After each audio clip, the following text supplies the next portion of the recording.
청취자 여러분, 안녕하세요. 음, 오늘은 좀 특별한 공식 문서를 함께 살펴보려고 합니다. 저희가 입수한 건데요. 제1회 채권자 집회 보고서라는 겁니다. 실제 법원에 제출된 문서인데 물론 개인정보는 다 익명으로 처리했습니다. 이걸 통해서 뭐랄까 한 개인이 어떻게 파산에 이르게 되는지 또 그 법적 절차는 실제로 어떤 모습인지 좀 생생하게 들여다보는 게 오늘 저희 목표입니다. 네, 맞습니다.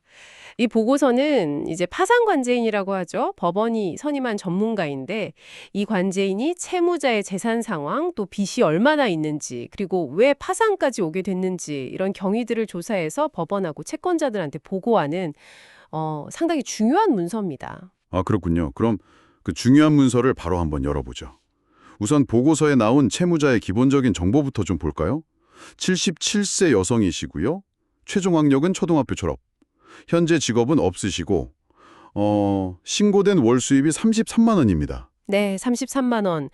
상당히 좀 빠듯한 금액이죠. 네, 정말 그렇죠. 그리고 거주지는 아들 명의의 SH주택공사 임대주택, 그러니까 공공임대아파트인데요. 행당동 대림아파트라고 돼 있네요. 보증금이 2,670만 원에 월세가 한 5만 6천 원 정도인데 이분은 여기서 무상으로 거주하고 계신다고 합니다. 네. 연령이나 수입, 주거 형태를 보면 이분의 경제적인 취약성이 좀 명확하게 드러나는 부분입니다. 고령이시고 소득은 거의 없으시고 또 자녀에게 의지해서 주거를 해결하고 계신 상황이잖아요. 그렇죠. 월 33만 원으로는 사실 기본적인 생활 유지도 쉽지 않기 때문에 부채 상환 능력은 거의 없다고 봐야겠죠. 고령층을 파산으로 이끌 수 있는지를 보여주는 그런 경로 중 하나라고 볼 수 있습니다. 그럼 파산 신청은 언제 하신 건가요? 신청 시점은 2024년 5월로 기록되어 있습니다. 비교적 최근이죠. 네. 보고서에 나온 파탄 원인을 보니까 대출 이자 부담, 실직, 그리고 생활비 지출 증가 이렇게 나와 있네요.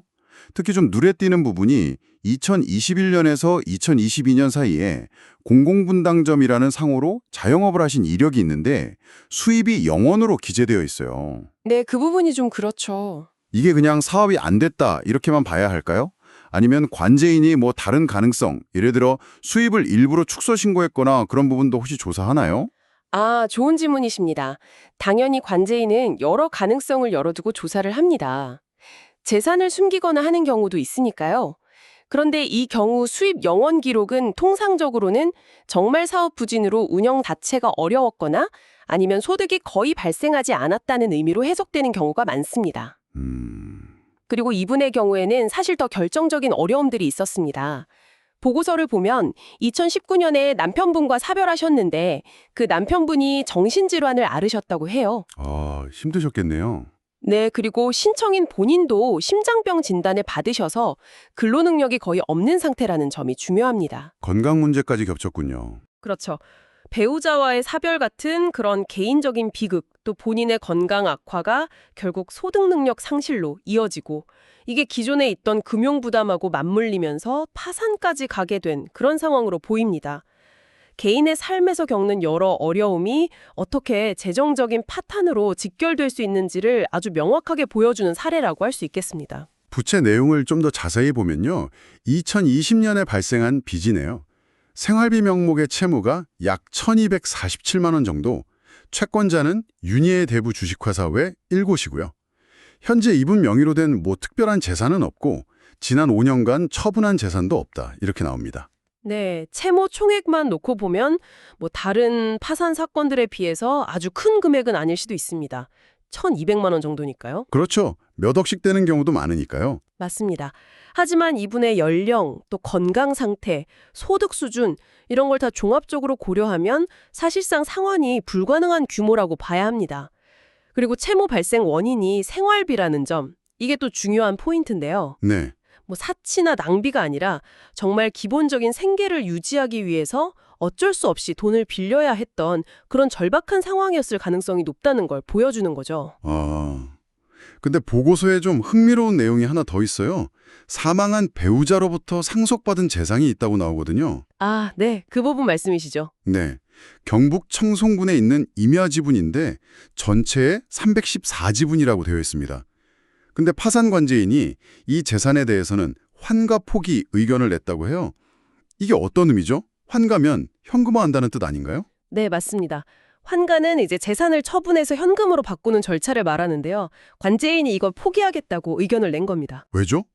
재산이 있으면 그걸로 빚을 갚아야 하는 건 아닌가요? 원칙적으로는 그런데요. 이게 파산 절차의 좀 실무적인 측면을 보여주는 부분입니다. 보고서 내용을 보면 그 임야에는 묘지가 조성되어 있다고 하고요. 그리고 채무자의 상속 지분이 314로 아주 작잖아요. 예상되는 시가도 한 40만 원 정도로 평가됐습니다. 아, 40만 원이요? 네, 그러니까 이 지분을 팔아서 현금화, 즉 환가를 하려면 여러 가지 절차가 필요한데 그 과정에 드는 시간이나 비용, 노력이 실제 얻을 수 있는 40만 원보다 훨씬 클 수 있다는 겁니다. 배보다 배꼽이 더 큰 거죠. 아하, 실익이 없다 이렇게 판단한 거군요. 그렇죠. 그래서 관제인이 이 재산을 굳이 처분할 필요 없이 환가 절차를 포기하는 것이 합리적이다 이런 의견을 낸 겁니다. 실무에서는 종종 있는 일입니다.